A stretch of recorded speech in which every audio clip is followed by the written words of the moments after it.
Thomas with eGear Magazine. Today we're going to look at 3 different video download services.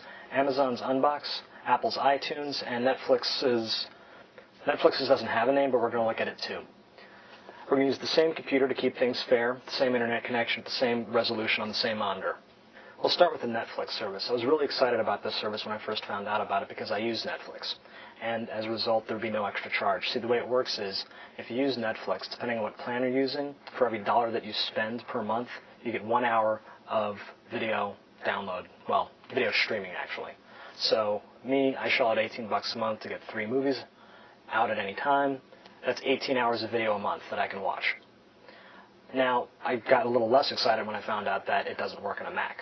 Because it's streaming video, the video quality isn't quite as good as you get with the other video download services which actually allow you to download the entire video.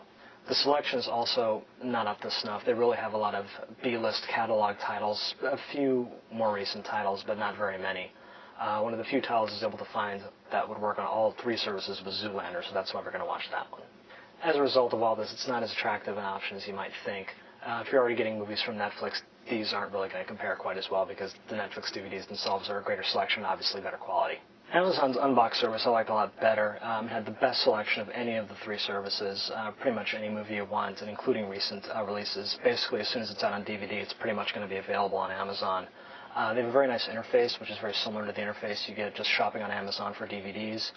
They give you a nice little button on the screen to launch just the player, so you don't have to go online if you don't want to. The video resolution is good. It's comparable to iTunes resolution as well. One of the drawbacks is, like the Netflix service, it's not available for Macs. It can only work on a PC. So if you are a PC person, I'd say this is actually your best bet because you're going to get the widest selection and still get the same quality. The player itself isn't quite as fluid as iTunes Player. The controls are a bit more liquid, give you some more options.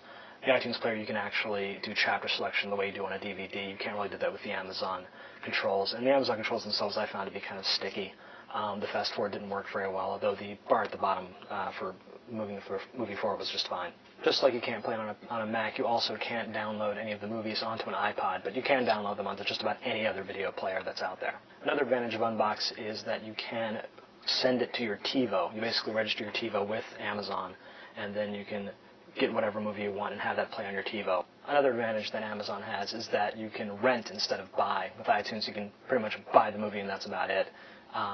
Amazon, you can rent the movie, which basically means you download it, and then once you press play, you have 24 hours to finish the movie. Now, with iTunes, as with most things Mac, the beauty is in the interface. See, isn't that pretty? You do have a smaller selection to work with than you do with Amazon, but the library is growing. You get a much better selection, though, than you do with, say, Netflix. As with iTunes Songs, you can download any of these onto your video iPod, but as with Amazon not working with iPods, this isn't going to work with any other video players. Now, you can't download any of these onto your TiVo, but there is, of course, Apple TV. Another nice thing about the iTunes store is that it is cross-platform. It will work on a PC or on a Mac. It's the only one of these that will work on both. Now, the price points are pretty much the same across the board here. If you get a movie from Amazon and it's a new title, it's going to run you about $14.99. The catalog titles are going to run about $9.99. It's the exact same prices on iTunes. In terms of download time, you'll find that it's pretty much the same across the board. This computer was a little slow. We're working off of 2 T1 lines here, but it's a big office with a lot of people, so it took about 4 hours to download Zoolander for both Amazon and for iTunes. A better computer, you probably get closer to about 2 hours per movie. Almost nothing shows the gulf between Macs and PC than video download services. So if you are a PC person like most of the country, I pretty much got to say you're going to want to go with Amazon. You're going to have a better selection and pretty much get the same video resolution. If you are a Mac person, however, I'd say definitely go with iTunes. Then again, you don't really have any choice.